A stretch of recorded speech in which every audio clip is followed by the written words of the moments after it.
Welcome back dear students. तो आज 3-4 दिनों के बाद मैं वापस लौट रहा हूं क्योंकि थोड़ा सा एक्सीडेंटल प्रॉब्लम हुआ था मेरे साथ। अभी हम ठीक नहीं हुए हैं बट हम थोड़ा सा ठीक हुए हैं। तो आपके लिए हम क्लासेस को रिपीट मोड में लाएंगे कि बराबर आपको अब से क्लासेस मिलने लगे। थोड़ा सा प्रॉब्लम होगा तो उसको एडजस्ट किया जाएगा बट आपको क्लासेस देंगे, तेजी से देंगे।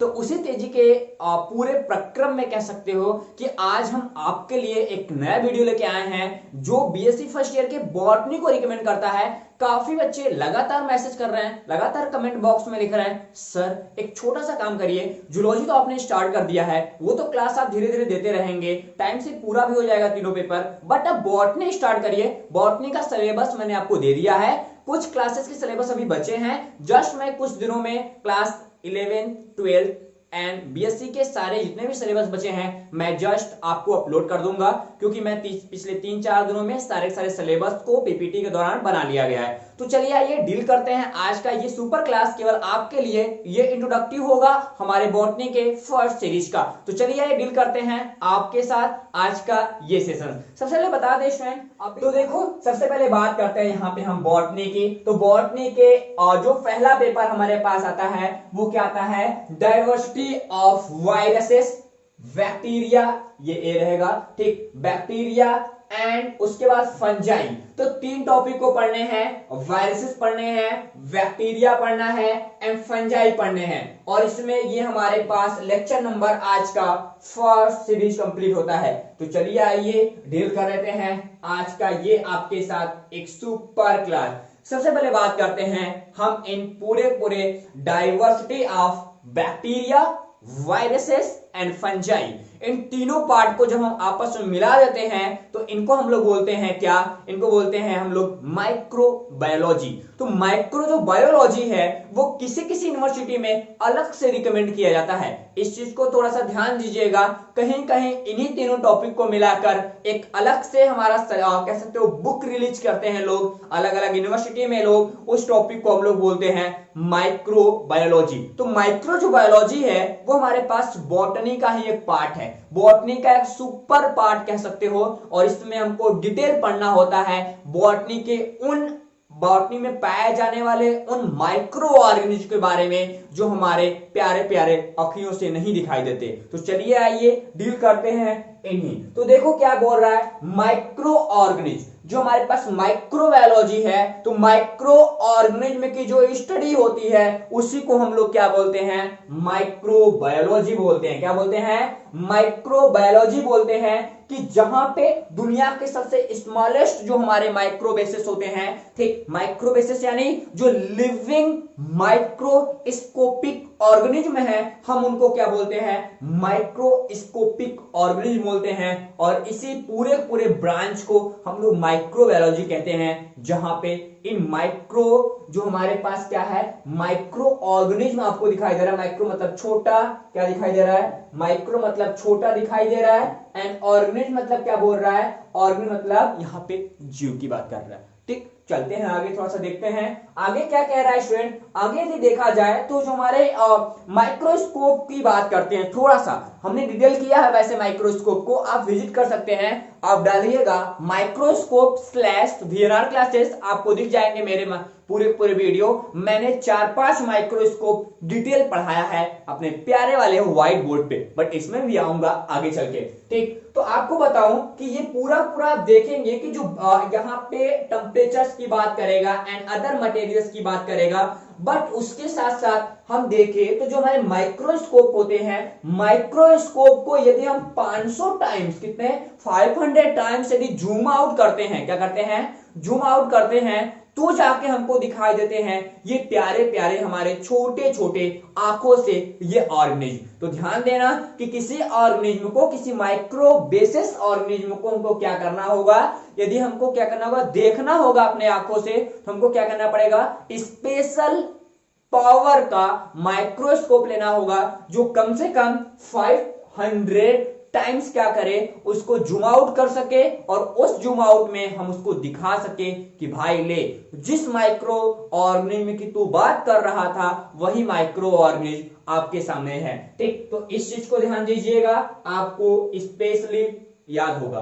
और यदि बात करें स्टूडेंट थोड़े से और आगे पॉइंट्स की, तो यहाँ पे बोल सकते हैं कि जो हमारे अदर अलग अलग पॉइंट्स होते हैं, क्या होते हैं, अलग अलग पॉइंट्स होते हैं। इन अलग अलग पॉइंट्स में जो हमारे माइक्रो ऑर्गेनिज्म होते हैं वो देखा जाता है कि लगभग लगभग ऐसा मानते हैं लोग कि 100 डिग्री टेम्परेचर जो होता है वो किसी भी माइक्रो ऑर्गेनिज्म के लिए एक क्रिटिकल टेम्परेचर होता है। यानी 110 डिग्री सेल्सियस से हम ऊपर जाते हैं तो हमारे जितने भी माइक्रो ऑर्गेनिज्म होते हैं वो पूरे पूरे क्या होते हैं, डेड कंडीशंस में होते हैं, यानी वो मर जाते हैं। तो डेड कंडीशंस में कब होंगे, आपको बोलेगा क्या कि जो हमारे 110 डिग्री सेल्सियस से ऊपर यदि हमारा टेम्परेचर जाता है तो हमारे जो उस समय के माइक्रो ऑर्गेनिज्म होंगे उस पूरे पूरे सिस्टम्स में, उस एनवायरनमेंट में वो क्या होंगे, पूरी तरीके से खत्म हो जाएंगे, उनका काम तमाम हो जाएगा। चलिए आगे चलते हैं, आगे बात करेंगे।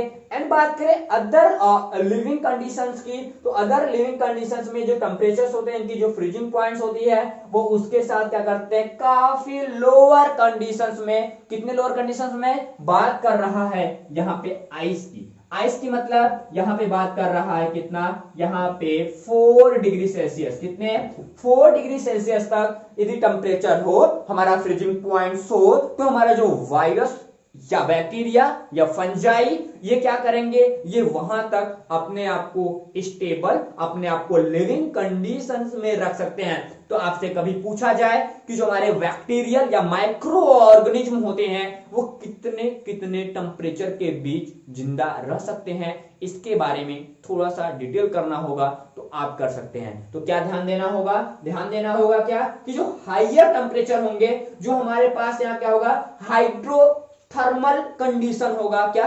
हाइड्रोथर्मल या हाइपोथर्मल कंडीशन बोलते हैं, या हाइपर एंड हाइपो कंडीशन की बात कर ले।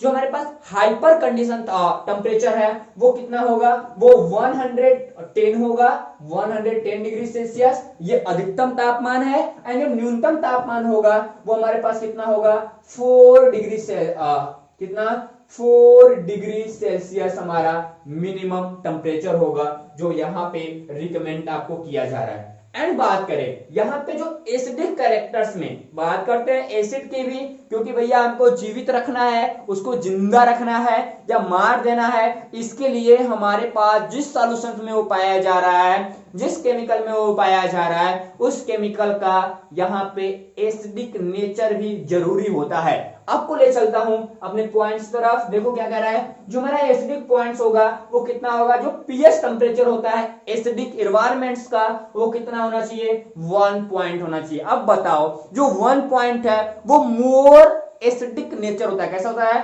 मोर एसिडिक नेचर होता है। अब बता दो कि जो मोर एसिडिक नेचर है, क्या आपको 1 पीएच वैल्यू की यदि कोई एसिड दे दिया जाए तो बताओ कितना खतरनाक होगा। यही कंडीशंस है कि जब हम कोई चीज खाते हैं, कोई चीज हम खा रहे होते हैं, उस समय यदि हम खा रहे हैं, हमारे पास माइक्रो ऑर्गेनिज्म हमारे माउथ से होकर अंदर की ओर जा रहे हैं, हमारे एलिमेंट्री कैनाल में अंदर की ओर एंट्री कर गए, तो उस समय जो हमारा टैलिन एंजाइम होता है वो उसको मतलब कह सकते हो रिकवर नहीं कर पाता। रीजन क्या है कि उसके जो टैलिन एंजाइम है उसके जो टेम्परेचर्स एंड उसके जो एसिडिक कैरेक्टर्स हैं वो कितना है, वो 1 पॉइंट से ज्यादा है। यानी 1 पॉइंट से भी होता तो हमारे माइक्रो ऑर्गेनिज्म फुल्ली तरीके से डिस्ट्रॉय हो जाते, लेकिन ऐसा देखने के लिए नहीं मिला। उसके पीछे रीजन क्या था, क्योंकि ये जो माइक्रो ऑर्गेनिज्म थे ये आपकी पीएच वैल्यू 1 पॉइंट से ज्यादा होने पे अपने आप को जीवित रख लेते थे।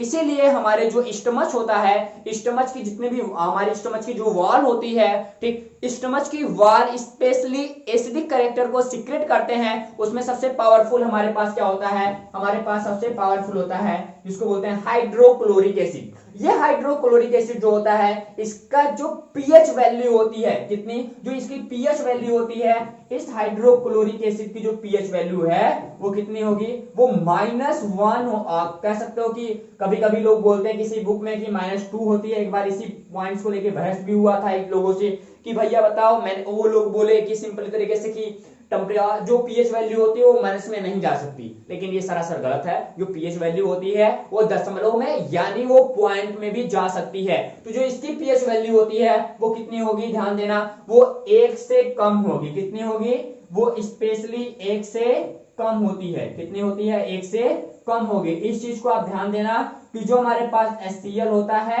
उसकी पीएच वैल्यू क्या होती है, 1 से कम होती है। ठीक, इस चीज को आप ध्यान देंगे। ठीक, एंड बात करें आगे, जो माइक्रो ऑर्गेनिज्म है वो पूरे के पूरे आपके नेचर्स में स्पेशली तरीके से पाए जाते हैं। क्या होते हैं, नेचर में स्पेशली तरीके से पाया जाएगा। तो इस चीज को थोड़ा सा ध्यान देना स्टूडेंट्स। ठीक, आपको जो नोट करना होगा कर लेना। ये हमारे पास क्या है, आप देख पा रहे हो, ये हमारे पास वायरस कंडीशंस हैं। वायरस आप देख रहे हो, एक वायरस अभी तो है जिससे पूरी दुनिया तबाही की ओर जा रही है धीरे धीरे। ठीक, लगभग कह सकते हो कि 16 दिसंबर 2019, क्या 16 दिसंबर 2019 ये बर्स्ट टाइम था कोरोना यानी कोविड-19 का। तो कोविड-19 ने लगभग 16 दिसंबर 2019 में ही दस्तक दे दिया था हमारे चाइना के अंतर्गत, लेकिन विश्व को कोई इसकी सूचना नहीं थी। जब हमको सूचना मिली तो वो टाइम था हमारे पास 12 जनवरी। 12 जनवरी जो कहीं ना कहीं सूचना मिल रही थी, लोग शांत बैठे थे, बोलते थे कि वायरस तो ही है, लेकिन ऐसा कुछ भी दिखाई नहीं दिया। आगे चल के एक बार हमारा क्लास लगा था, मतलब कि किसके अंतर्गत, 20 के अंतर्गत। ठीक, तो हम 14 के बाद 16 जनवरी 2020 को क्लास टाइम में हमने बोला था, क्लास 10 की मेरी शायद क्लास थी, मैंने बोला था देखो बेटा लगता है कि ये ह्यूमन की छठी तबाही आ रही है, क्योंकि एक ऐसी बुक थी, ठीक, एक 400 नाम की एक वायरस के बारे में जिक्र था उस बुक में, और एक शायद ब्रिटेन के कोई मोटिवेशन स्पीकर थे, वो अपने मोटिवेशन सेशंस में बता चुके थे कि आने वाले कुछ सालों में, 2016 की बात कर रहा हूं, 2016 में उनका इवेंट हुआ था, और उन्होंने बताया था कि आने वाले कुछ सालों में हो सकता है कि ऐसा एक वायरस कहीं ना कहीं रिप्रोडक्शन के दौरान निकले बाहर, और उस समय पूरी दुनिया की सबसे बेहतर तबाही होगी और उसमें केवल ह्यूमन मारे जाएंगे। और आज जो कोविड-19 है उसका जस्ट केस वही है कि इसमें केवल ह्यूमन मरा है, किसी दूसरे स्पीशीज को, कोई भी होमो सैपियंस को छोड़ के बाकी किसी भी वर्टिब्रेट को, किसी दूसरे स्पीशीज को, यहां तक कि बनमानुस, यहां तक कि चिंपैंजी, बंदर, किसी को कोई इफेक्ट नहीं पड़ा। क्योंकि ये जो कोविड-19 है, हम दावे से कह सकते हैं, क्योंकि हम बायोलॉजी वाले लोग हैं, हमने डिटेल पढ़ा है, माइक्रोबायोलॉजी को पढ़ा है, हमने यहाँ पे जेनेटिक इंजीनियरिंग को पढ़ा है, हमने बायोटेक को पढ़ा है, हमने बायोटेक टेक्नोलॉजी को पढ़ा है, हमने सबको पढ़ाने के बाद लास्ट में यही बचता है हमारे पास कि ये जो कोविड-19 है ये मैन मेकिंग है, यानी ये आदमियों द्वारा तैयार किया गया है। इसमें डिफरेंट टाइप्स के अल्टरनेशन कोडांस को सीक्वेंस के दौरान डाला गया है, जो आगे चल के और तबाही मचाएगा। यानी ये कह सकते हो कि हर 3 से 4 महीने बाद इसकी नई वेरिएंट पैदा होगी। यानी ये क्या करेगा, हमारे एटमॉस्फेयर में प्रेजेंट जितने भी कंडीशंस हैं, जितने भी हमारे फैक्टर्स हैं, उनको उनकी सहायता से अपने आप को कह सकते हो कि चेंज करता होगा, और धीरे धीरे 4 महीने 3 महीने के अंदर अपना एक नया वेरिएंट लॉन्च कर देगा। फिर वो क्या करेगा, वो जो नया वेरिएंट होगा उसी नए वेरिएंट में फिर 3-4 महीने बाद नया केस आएगा, नया वेरिएंट आएगा, फिर वो क्या करेगा, ऐसे करके वो कई वेरिएंट आता रहेगा। अभी तक हम जो टीका लगा रहे हैं, वैक्सीनेशन हो रहा है, इस वैक्सीनेशन में आप देखो तो वैक्सीनेशन फर्स्ट जो हमारा कह सकते हो कि वेराइटी था, फर्स्ट वेराइटी के लिए ही हो रहा है, सेकेंड वेराइटी गई, थर्ड वेराइटी आने वाली है, तीसरी लहर देगी डेल्टा की। तो कोविड-19 जो डेल्टा हमारी वेराइटी है ये जल्द आएगी, ये लगभग जुलाई के 3rd वीक तक भारत में पूरी तरीके से आ जाएगी। मतलब ये आप जान लो कि जो हमारे अगले साल की स्टडी है वो भी ऑनलाइन मोड में ही चलने वाली है। ठीक, उसके पीछे रीजन है क्योंकि कोविड-19 हमारा पीछा नहीं छोड़ रहा है, क्योंकि तीसरी लहर आएगी तो फिर लोग इफेक्टेड होंगे। जब इफेक्टेड होंगे तो गवर्नमेंट के पास लास्ट ऑप्शन है कि वो लॉकडाउन लगाए, लोगों को बाहर ना निकाले, और हमारी जो एजुकेशन है वो फिर एक बार ठप होगी। तो इसलिए तैयार रहो एकदम तरीके से कि हमको स्टडी ऑनलाइन मोड में करनी है और डिटेल करनी है। चलिए हम चलते हैं अपने टॉपिक की तरफ। ये हुआ थोड़ा सा कोरोना के बारे में।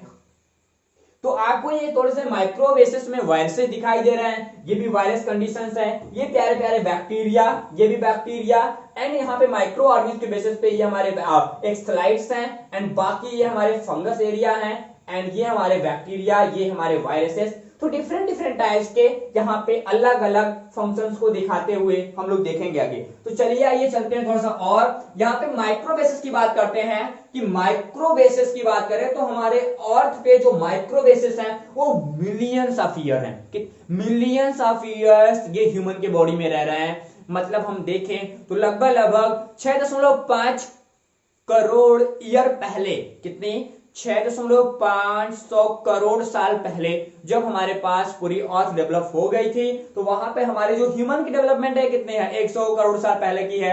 अब 600 करोड़ साल पहले, ये 1 करोड़ साल पहले, तो बहुत अंतर है। लगभग 599 100 करोड़ साल पहले पृथ्वी बना था। अभी ह्यूमन कितने दिन आया है, ठीक। और उससे भी पहले हमारे पास माइक्रोबेसिस प्रेजेंट थे, क्योंकि इन्हीं माइक्रोबेसिस के पूरे सीरीज में ह्यूमन धीरे धीरे धीरे धीरे डेवलपमेंट करता आया है। तो चलिए चलते हैं थोड़े से और देखते हैं ठीक कि इनको मिलियन ऑफ ईयर हो गया है कितने अर्थ पे, ह्यूमन बॉडी में कितने, ह्यूमन बॉडी के अंतर्गत मिलियन ऑफ ईयर हो गया है, ह्यूमन बॉडी में रह रहे हैं। ह्यूमन बॉडी को डिफरेंट डिफरेंट टाइप से क्या करते हैं, इफेक्टेड कर रहे हैं। अब बात करें कि जो हमारे माइक्रो बॉडीज होते हैं वो सबसे ज्यादा कहां पे इफेक्टेड रहते हैं। जो माइक्रोबेस हैं वो डायरेक्टली हमारे इम्यून सिस्टम पे अटैक करते हैं और हमारे इम्यून सिस्टम को वीक करते हैं। जब हमारे पास हमारा इम्यून सिस्टम वीक हो जाता है तो डिफरेंट डिफरेंट टाइप्स के डिजीज को हमारे बॉडी में क्रिएशन मिल जाता है। यानी जब हमारा इम्यून सिस्टम कमजोर होगा, हमारे देश के सैनिक थोड़े कमजोर होंगे, तो बाहर से आतंकवादी तो आएगा। जब बाहर से आतंकवादी आएगा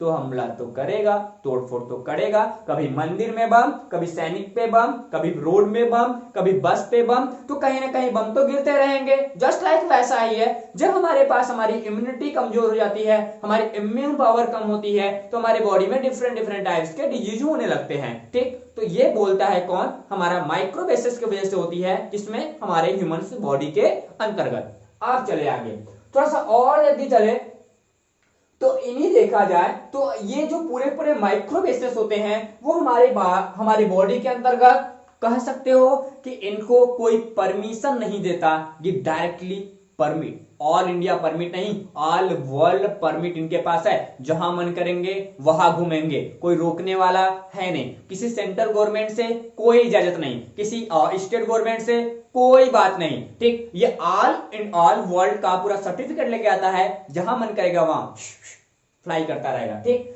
अब देखो, अब बात करते हैं यहां पे हम थोड़े से अपने ह्यूमन बॉडी के अंतर्गत, तो आपको डायरेक्टली ले चलते हैं। जो हमारे पास माइक्रोबेसिस होते हैं वो पैथोजेनिक क्या होते हैं, पैथोजेनिक स्पीशीज होते हैं। आखिरकार ये वर्ड जो है वो किस लिए है, हार्मफुल कंडीशंस में हमारे पैथोजेनिक स्पीशीज, पैथोजेनिक स्पीशीज का एक सीक्वेंस यहां पे लेते जाना है स्टूडेंट आज के क्लास से, कि जो पैथोजेनिक स्पीशीज होते हैं यानी रोग उत्पन्न करने वाले जाति, तो ये डिफरेंट डिफरेंट टाइप्स के जो बैक्टीरिया, वायरसेस, फंजाई होते हैं वो ज्यादातर, यानी केसेस की बात करें तो लगभग लगभग हमारे पास 70+% जो हमारे पास बैक्टीरिया होते हैं, वायरसेस होते हैं। अरे वायरस तो पूरे की बात करो, ऐसा कोई वायरस ही नहीं है जो यूजफुल हो, ठीक। बाद में उनको जबरदस्ती यूजफुल बनाया जाता है, उनको पकड़ के क्रिस्टलाइजेशन किया जाता है, लेकिन ऐसा कोई वायरस नहीं है जो पूरी तरीके से यूजफुल हो। लेकिन कोविड-19 चाइना के लिए यूजफुल था उसकी जीडीपी को ग्रोथ कराने में, ठीक, मान सकते हो,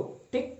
अब देखो यहाँ पे 70+ जो ऑर्गेनिज्म होते हैं, माइक्रोबेसिस होते हैं, माइक्रो ऑर्गेनिज्म होते हैं, वो हार्मफुल होते हैं। लेकिन जो 30% होते हैं वो 30% से कम कह सकते हो, 30% से कम हमारे पास जो ऑर्गेनिज्म होते हैं वो यूजफुल होते हैं। लेकिन जो यूजफुल ऑर्गेनिज्म है वो काफी रेयर होते हैं, काफी कम मिलते हैं, उनके लिए हमको ज्यादा मटेरियल देना पड़ता है, ज्यादा इकोनॉमिक कंडीशन से डेवलप करना पड़ता है उनको। लेकिन ये जो 70% वाले भाई साहब ना, ये कहीं मिल जाएंगे, खोज लियो, ठीक। अब बात करते हैं कि ये हमारे बॉडी में कैसे जाके इंफेक्शन देते हैं। यदि हम बात करें कि हमारे बॉडी के अंदर कोई इंफेक्शन होते हैं, हम यदि छोटी आंत को यदि एक माइक्रोस्कोपिक कंडीशन देखते हैं, ये माइक्रोस्कोपिक कैसा होना चाहिए, हमने बताया कम से कम 500 टाइम्स जूम आउट करें, ठीक। ये जूम आउट करने के बाद हमारे जो पूरी पूरी एस्टेंटाइन्स हैं, चाहे हम बात करें स्मॉल एस्टेंटाइन्स की, चाहे बात करें हम लार्ज एस्टेंटाइन्स की, तो इसमें डिफरेंट डिफरेंट टाइप्स के प्रोटोजोआंस, डिफरेंट डिफरेंट टाइप्स के फंजाई,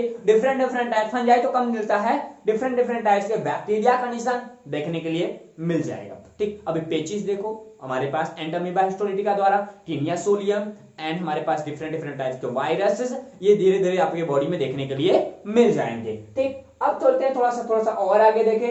यदि बात करते हैं एक छोटे से यहाँ पे स्पीसीज के बारे में, ठीक, कि स्पीसीज कैसे हमारे बॉडी पे अटैक करता है, अटैक करने के बाद क्या होता है। अभी आपने देखा कोविड-19, जो हमारे पास कोविड-19 था, सॉरी, जो हमारे पास पूरा कोविड-19 था, तो कोविड-19 में हमने क्या देखा, कोविड-19 में हमने एक स्पेशली चीजों को देखा और वहां से क्या हमने लाया, वहां से लाया कि यदि हमारे एटमॉस्फेयर में कोई लिफ है, क्या एटमॉस्फेयर में कोई सीक्वेंसिंग है, यदि हमारे पास कोई भी स्पीसीज है, जो स्पीसीज कैसी है, जो सिंपल स्पीसीज है, जो कम्युनिटी के अंतर्गत पाई जा रही है, ये क्या करेगी, इसे स्प्रेड कर रही है, स्प्लिट कर रही है, यानी फैल रही है। तो फैल रही है तो कहां कहां जा सकती है, यदि हमारे पास डायरेक्टली हमारे माउथ के अंदर जा सकती है या किसी लिप पे जा सकती है। दोनों वे, जो दोनों इसके पैथवे हैं वो काफी ज्यादा डेवलप है, इस चीज को समझना, ठीक। तो यहां पे जाएगी तो बाद में इंफेक्शन देगी, लेकिन यहां पे गए के बाद क्या हुआ, यहाँ पे जेनेटिक आइसोलेशन के अंतर्गत हमारे कहा वो बॉडी के अंदर जाएगा, वो लंग्स के अंदर गया, लंग्स में क्या होगा, यहाँ पे जिन लॉस होगा, क्या जिन लॉसेस होगा, जिन लॉसेस में क्या दिखाएगा कि हमारे पास ये पूरा जो वायरसेस या माइक्रो ऑर्गेनिज्म है, क्या है ये, स्पेशली माइक्रो ऑर्गेनिज्म कह सकते हो, कोई दिक्कत नहीं है, ठीक। माइक्रो ऑर्गेनिज्म है, ये पूरा माइक्रो ऑर्गेनिज्म तरीके से अपने तरीके से ग्रो करेगा। ग्रो करने के बाद यहाँ पे मल्टीप्लिकेशन करेगा। मल्टीप्लिकेशन कौन सा होगा, ध्यान देना, यहाँ पे मल्टीप्लिकेशन होगा आपके पास, क्या कहते हैं, क्या होगा, मियोसिस होगा कि माइटोसिस होगा। तो आप ध्यान देना, यहां पे जो होगा वो माइटोसिस होगा, यानी एक सेल से दो सेल्स बनेंगे, यानी कह सकते हो कि इनका बाइनरी फ्यूजन होगा। कौन सा होगा, बाइनरी फ्यूजन होगा। बाइनरी फ्यूजन का मतलब होता है कि एक बॉडी से दो बॉडी बनेंगे, कितने, एक बॉडी से दो बॉडी बनेंगे, लेकिन डिफरेंट डिफरेंट जो स्पीसीज हैं वो मल्टीपल फ्यूजन भी करते हैं एक बार में। नंबर ऑफ मिलियन स्पीसीज को, number of million daughter cells को क्रिएट करते हैं। तो ध्यान देना इस चीज को। उसके बाद क्या होगा, यहाँ पे पैथोजेनिसिटी पाया जाएगा, यानी पूरा का पूरा जो हमारा लंग्स होगा वो पूरा डिस्ट्रॉय हो जाएगा। आपने देखा क्या, कोविड-19 वाले केस में यही था कि हम खाते थे, छींकते थे, एक दिन बाद हमारे पास नाक से स्मेलिंग गायब हो गया, हमने कुछ सूंघना बंद कर दिया, उसके बाद क्या हुआ, वो हमारे लंग्स में गया, लंग्स के बाद क्या किया, वो फैलना, स्प्लिट, यानी डिफरेंट डिफरेंट टाइप्स के पास पहुंचना, सेल को पता लगाया कि यहाँ की इम्यून पावर कैसी है, इम्यून पावर का पता चला, वो नंबर आ। ये पूरा कहानी फर्स्ट वाले, देखो ध्यान से देखना, छोटी सी बात कर रहे हैं लेकिन ये बहुत कहानी अच्छी है आपको समझाने के लिए, ठीक। चलो देखो, थोड़ा सा देखो, यदि हमने देखा कि ये वाले जो केसेस थे ये हमारे पास 1 डेज में था, कितना, 1 डेज, या कह सकते हो पहले वाले केस में ये 2nd डेज यहां पहुंचता था और ये 4th डेज यहां पहुंचता था ना, लेकिन यहां तक आने में यहाँ पे कितना, इनको 14 दिन, 12 से 14 दिन लगता था, और 12 से 14 दिनों में ये पूरे लंग्स को इफेक्ट कर देते थे। लेकिन जो हमारे पास सेकंड पैथवे था, क्या हमारे पास सेकंड पैथवे था, सेकंड वेरिएशंस में या सेकंड वेरिएंट में क्या देखा गया, सेकंड वैरायटी में देखा गया कि ये जो यहाँ पे था ये कितना लगता था, ये इसको केवल 12 घंटे लगते थे, कितने, 12 घंटे यहाँ लगते थे, और यहां से यहां जाने में इसको टोटली जो लगते थे वो 1 आवर्स लगते थे, कितने, 1 आवर्स तक वो लंग्स में, और लंग्स से पूरे अपने नंबर ऑफ सेल्स को इंक्रीज कराने के लिए इतना फास्ट रिप्लिकेशन होता था इनमें कि ये यहां तक पहुंचने में केवल लगभग 2 से 6 आवर्स लगाते थे। मतलब देखो 12 यहां, एक वहां 13 से 18, मतलब एक दिन भी नहीं हुआ और दूसरे दिन ये पहुंच जाते थे यहां पे। तो इसीलिए बोला गया था कि जो पहला वेरिएंट था, क्या, जो फर्स्ट वेरिएंट था, फर्स्ट वेरिएंट में 12 से 14 दिन में हमारा जितना लंग्स खत्म होता था, खराब होता था, हमारे टिश्यू जितने डैमेज होते थे दूसरी बार में हमारे टिश्यू सेकेंड डेज में ही उतने डैमेज होते हैं। इसलिए जो कोरोना का सेकेंड वेव था इसमें नंबर ऑफ डेथ की जो संख्या थी वो ज्यादा हो गई थी, मरने वालों की संख्या ज्यादा हो गई थी। क्यों? क्योंकि यहाँ पे जो उनका रिप्लिकेशन पावर था बहुत ज्यादा था, मतलब ये फ्यूजन इतना जबरदस्त करते थे। ऐसा माना जा रहा है कि जो डेल्टा वेरिएंट अभी आ रहा है, ठीक कई कई राज्यों में आ गया है, तो वहां पे जो पूरा पूरा कह सकते हो कि उनका कंडीशंस होगा डेवलपमेंट का, उनका बाइनरी फ्यूजन में जो भी कंडीशन होगा वो दूसरे वाले के, ठीक दूसरे वाले से कम 10 टाइम ज्यादा होगा। अब देखो सोचो, यदि हुआ संपर्क में आए, सटे तो गए, मतलब किसी से टच किए तो गए। आप कहां गए? आप जानते हो हॉस्पिटल जाओगे तो फिर हॉस्पिटल में तो अभी तक तो ना ही वैक्सीनेशन होगा, वैक्सीन का फॉर्मेशन हुआ है, ना ही आपको दवा दी जाएगी। दवा भी उतना अच्छा है नहीं कि जो स्पेशली कोविड के लिए बनाया गया हो। तो आप फिर जान लो, घर से बाहर निकले, किसी के टच में आए, एक दिन बाद क्या हुआ, पोस्टर आपके स्टेटस पे लग जाएगा, ठीक कि आप भाई साहब ये आज नहीं रहे, इसलिए थोड़ा सा सतर्क रहे, टेक केयर। ठीक, अगले प्रोसेस में चलते हैं। अगले प्रोसेस में बात करें कि हमारे पास जो मेजर ग्रुप है, क्या जो हमारे पास मेजर ग्रुप है, किसका मेजर ग्रुप है स्टूडेंट, इस चीज को ध्यान देना। हमारे पास मेजर ग्रुप है इस वाले पॉइंट्स का, किसका किसका इंक्लूडेड है, किसमें माइक्रोबेस का जो मेजर ग्रुप है उसमें बैक्टीरिया पाया जाएगा, फंजाई पाया जाएगा, एल्गी पाया जाएगा, एंड यहाँ पे वायरसेस दिखेंगे एंड प्रोटोजोआ दिखेंगे। यानी ये जो 5 पांडु दिखाई दे रहे हैं, ध्यान समझना प्यारे, ठीक ये 5 पांडु जो दिखाई दे रहे हैं, और यहाँ पे बैक्टीरिया दिखाई दे रहा है, ठीक हमारे पास एल्गी दिखाई दे रहा है, हमारे पास फंजाई दिखाई दे रहा है, हमारे पास वायरसेस दिखाई दे रहे हैं एंड हमारे पास प्रोटोजोआ दिखाई दे रहा है। ये पांचों लोग मिलके पूरे वर्ल्ड को तबाही पे ला सकते हैं और कोविड ने यही करके दिखाया था। ठीक, अब बात करते हैं यहां like higher plants and animal most microbes और, ठीक तो देखो जो हमारे मोस्ट माइक्रोबेसिस होते हैं, मतलब जितने ज्यादा जो हायर प्लांट्स के अंतर्गत देखने के लिए मिलते हैं और एनिमल्स में भी देखने को मिलते हैं, वो सबसे ज्यादा कौन सा होगा, वायरस होगा। यानी आप यदि सही से देखो तो यहाँ पे क्या बोलेगा कि जो हमारे पास वायरस है, क्या है, जो हमारे पास वायरस है, वायरस के अंतर्गत पूरा सही से दिखेगा क्या, हमारे पास पूरा का पूरा सबसे ज्यादा सेल्स वायरस के ही दिखाई देते हैं, क्योंकि इनका जो मल्टीप्लिकेशन यानी मल्टीप्लिकेशन की पावर होती है वो काफी ज्यादा स्ट्रॉन्ग होती है। क्यों? क्योंकि लिविंग नॉन लिविंग दोनों कंडीशन में कंसीडर करते हैं अपने बॉडी को। यानी यदि खाने पीने को दे रहे हो तो ठीक है, हम जिंदा रहेंगे, ठीक जिंदा रहेंगे तो भी इंफेक्टेड करेंगे, ठीक खाने पीने को नहीं दोगे मर जाएंगे, क्रिस्टल फॉर्म में हो जाएंगे, तब भी जिंदा रहेंगे। मतलब तुम जैसे रखोगे वैसे रहेंगे, खुश रहेंगे, लेकिन तुम्हारे ही साथ रहेंगे। ये इसका कहना है, किसका, वायरस का।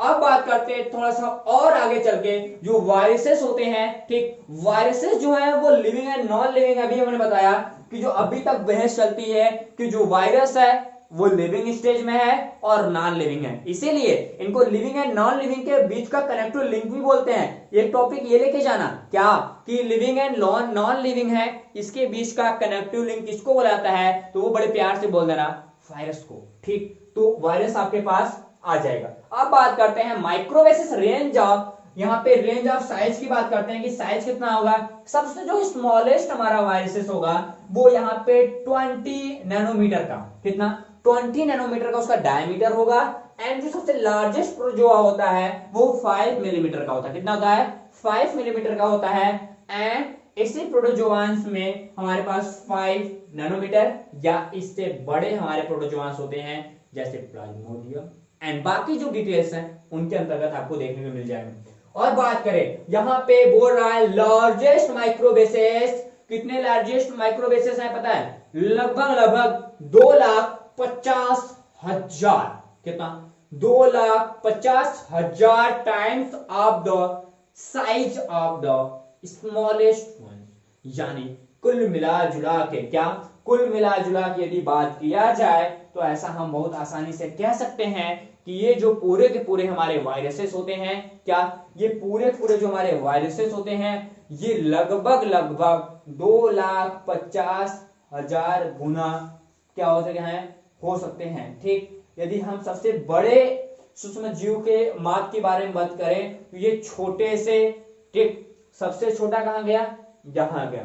सबसे छोटा से जो सबसे बड़ा होगा वो 2,50,000 टाइम्स बड़ा हो सकता है। आपको ये माइक्रो ऑर्गेनिज्म दिख रहे हैं, ये हमारे पास हमारा क्या दिख रहा है, बैक्टीरिया दिख रहा है, ये हमारे पास हमारा एल्गी दिख रहा है, ये हमारे पास फंगस है, ठीक, ये हमारे पास वायरस है, एंड हमारे पास ये प्रोटोजोआ है। तो ये फिगर है, स्क्रीनशॉट करना होगा तो स्क्रीनशॉट कर लोगे। कैसे करोगे मैं उसके लिए बता रहा हूं। मैं इसको क्या कर देता हूं, पूरा क्लीन।